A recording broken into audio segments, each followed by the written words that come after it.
Hello and welcome to Lecture 17. This lecture, we're going to talk about various aspects of motivation.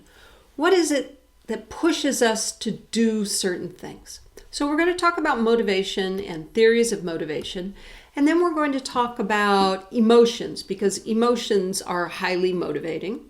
Then we're going to talk about sex and gender and sexual orientation. Many of us have a sex drive, and that's also a kind of motivation. So in this segment, we're going to talk about motivation in general. What do I mean by motivation?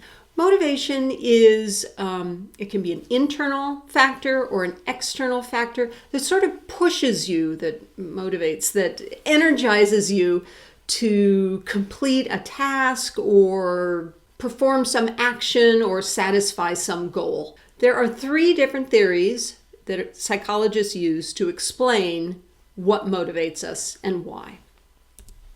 Now, the first one is drive reduction theory. Drive reduction theory says that we have certain biological needs, and when those needs are not being met, it creates a certain amount of tension in our bodies, pushes us, it motivates us to resolve that imbalance. So biologists and psychologists refer to balance as homeostasis, having just the right amount of something, and we're very motivated to reach this point of homeostasis, where everything's in balance. So an example of drive reduction theory is thirst. Your body needs water. Our bodies are created largely of water. Water levels are very important. If we don't have enough water, then we feel thirsty, and that motivates us to drink, right? Get more water into the system. Another example is food. We have to consume some calories all the time. Without calories, we don't have energy. So when we don't consume enough food, what happens? We get hungry. And what does hunger do? It motivates us to eat more. It motivates us to get back into homeostasis. So that's drive reduction theory.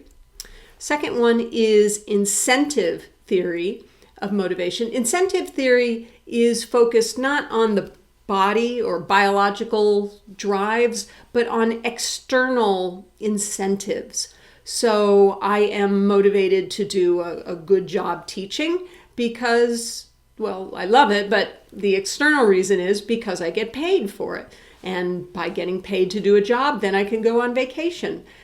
Students are motivated to get a good grade. Many of us are motivated by love. Many of us are motivated by the desire to make the world a safer, more egalitarian place. So that is incentive theory. It's outside forces. And then there's arousal theory of motivation, which involves homeostasis, just like the drive reduction theory. So in arousal theory, we have an ideal point of physiological arousal. It's the optimum level of arousal, and it varies from person to person. Some people really need to be, stimulated and charged up and raring to go all the time, and other people like much more peaceful environments and sort of low energy settings. So the people who like low energy might think an ideal vacation is to go sit by a beach and read a book. That puts them at the ideal level of physiological arousal.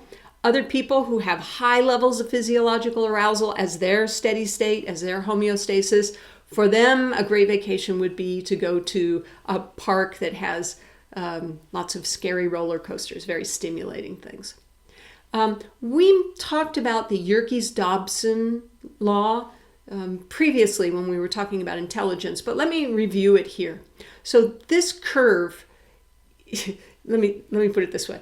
There are very few laws in psychology, very few, but this is one of them.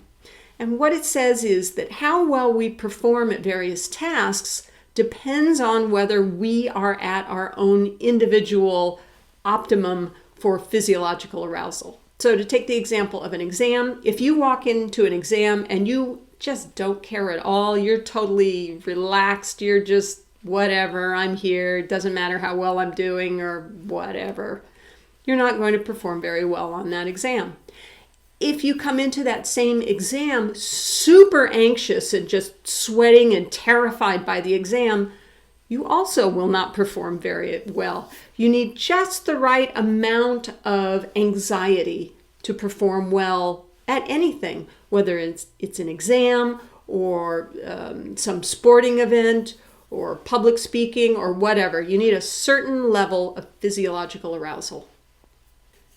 When we talked about the different theories of arousal, you notice that there was a difference between internal and external theories.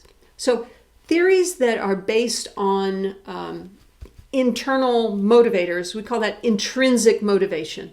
It's a desire to perform something well for the sake of performing it well. So for example, you might enjoy painting or playing music, and you like to do that well because it makes you happy. No one has to pay you, no one has to clap or give you feedback. It just makes you happy to do it. So that's why you do it. The reinforcement is provided by the activity itself. Okay? Now, external motivation would be some outside force, paying somebody, complimenting them, giving them a good grade, or also punishing them if they don't particularly do well. Punishment, the threat of punishment can also be an external motivator. But it turns out, you might think when you're raising your child, saying, okay, I want to raise a child who's an artist. So every time that child paints a picture, draws a picture, I'm going to give them $1. External motivation does not really work well at keeping us motivated in the long haul. There's a phenomenon called the over-justification effect. If you take a child and you reward them with candy or money or love every time they do something, there's a certain point where if they stop getting that feedback, they stop performing the task. So you might want to train a child to become an artist, but if you reward them every time they do something artistic, the child's going to stop when the rewards stop. So this line, if you pay children to draw, fun becomes work. So intrinsic motivation, that for the long haul, that's the way to go. If you're intrinsically motivated to do something, if doing something brings you joy, you will do it again.